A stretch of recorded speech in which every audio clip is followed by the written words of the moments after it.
গণহারে ফেসবুকে দিচ্ছে প্রোফাইল ইস্যু এবং টেকনিক্যাল ইস্যু।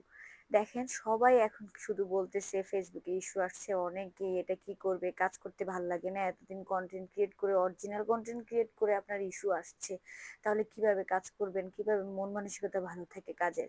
তাহলে এখন আমি আপনাদেরকে দুইটা সেটিংস এর মাধ্যমে দেখাচ্ছি কিভাবে আপনারা এই ইস্যুটা রিমুভ করবেন।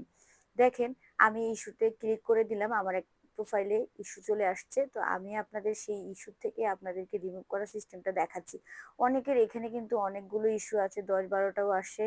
তারপরে আপনার যাদের 10-12টার উপরে আসে তাদের প্রোফাইলগুলো কিন্তু ফেসবুক থেকে ডিলিট করে দেয়া হয়। আর যাদের আপনার কম আসে তাদেরকে আপনার যদি রিভিউ তারা করে এবং রিপোর্ট করে তাহলে কিন্তু তাদের তাড়াতাড়ি করে এটা রিমুভ হয়ে যায়। তো আমি আপনাদেরকে এটা রিভিউ এবং আপনি কিভাবে এটা রিপোর্ট করবেন সেটা আমি দেখাচ্ছি আপনাদেরকে। দেখেন, এখান থেকে আপনারা যে স্পাম আসছে আপনাদের ইস্যুসটা, ওটাতে ক্লিক করবেন। প্রত্যেকটাতে ক্লিক করার পরে আপনার দেখেন কোন পোস্টের জন্য আসছে, কত তারিখের পোস্ট সেটা কিন্তু শো করছে। দেখেন এখানে 10 মে 2025-এর একটা পোস্টের জন্য আসছে, অবশ্যই এই পোস্টটা কিন্তু নেই, ডিলিট আগে। তো নিচে দেখেন যে রিকোয়েস্ট রিভিউ, এই রিকোয়েস্ট রিভিউতে আপনারা ক্লিক করবেন। ক্লিক করার পরে এখানে আপনারা দিবেন সামথিং ইলস, দিয়ে কন্টিনিউ দিবেন।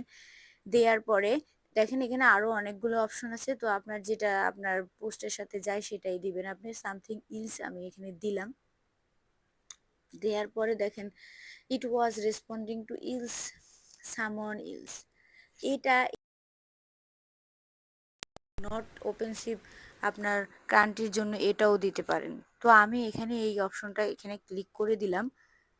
দেওয়ার পরে এখানে দেখেন কি আসে আমাদের। তো এরকম আপনার লোডিং হবে, দেখেন ডান লেখা আছে। তো আপনি এই অবশ্যই ওনারা 4 দিনের মধ্যে আপনাকে একটা রিভিউ দিবে, 4 দিন বা তার বেশি হতে পারে। তো রিভিউটা আসবে আপনার।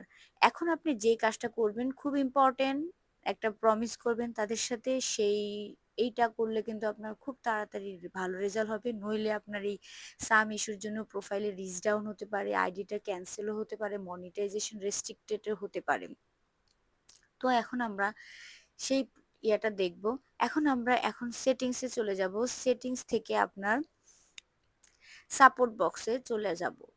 আপনারা দেখেন সেটিংস, এখানে আমরা চলে আসলাম সেটিংস থেকে। তার আগে আমরা যে কাজটা করব, আমি আপনাদেরকে যে একটা অ্যাপ্লিকেশন করতে বলবো, সেই অ্যাপ্লিকেশনটা কিন্তু আপনারা সুন্দরভাবে করবেন। এটা কিন্তু আমি ডিসক্রিপশন বক্সে দিয়ে দিব, আপনারা সেখান থেকে দেখে কপি করে নিতে পারেন।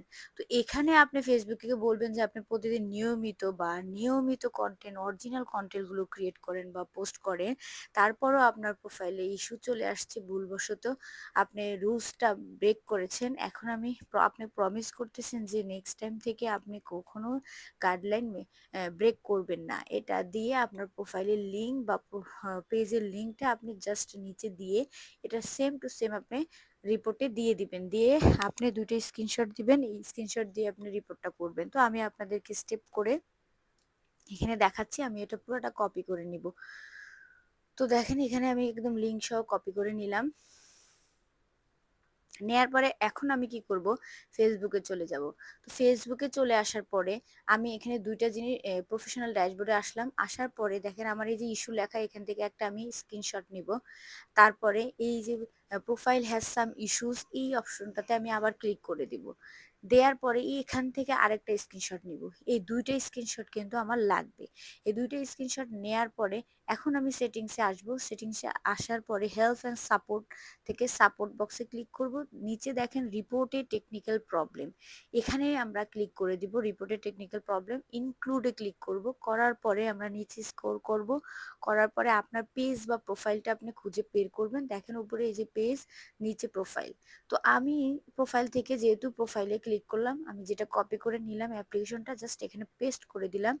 আসার পরে দেখেন নিচে 3 number option upload from photo, এই আপলোড ফ্রম ফটোতে আপনারা ক্লিক করবেন। করার পরে যে দুটো স্ক্রিনশট আমরা নিলাম ওই দুটো স্ক্রিনশট দিব। দেওয়ার পরে আমাদের এখানে আর কোনো কাজ নেই, জাস্ট আমরা উপরে দেখেন সেন্ড অপশন আছে, এই উপরে সেন্ড অপশনটাতে আপনারা জাস্ট ক্লিক করবেন। দেখেন আমি এখানে আপনাদেরকে ক্লিক করে দিলাম। করার পরে দেখেন এখানে থ্যাংক ইউ চলে আসছে। আপনার এটা চলে গেছে ওনাদের কাছে অ্যাপ্লিকেশনটা। ওনারা রিভিউ করে আপনাকে যদি মনে হয় তারা দিবে, তাহলে আপনাকে আবার তারা ইস্যুটা রিমুভ করে দিবে এবং কনটেন্ট মনিটাইজেশন সবকিছু আপনার ঠিকঠাক থাকবে। ঠিক আছে? আল্লাহ হাফেজ।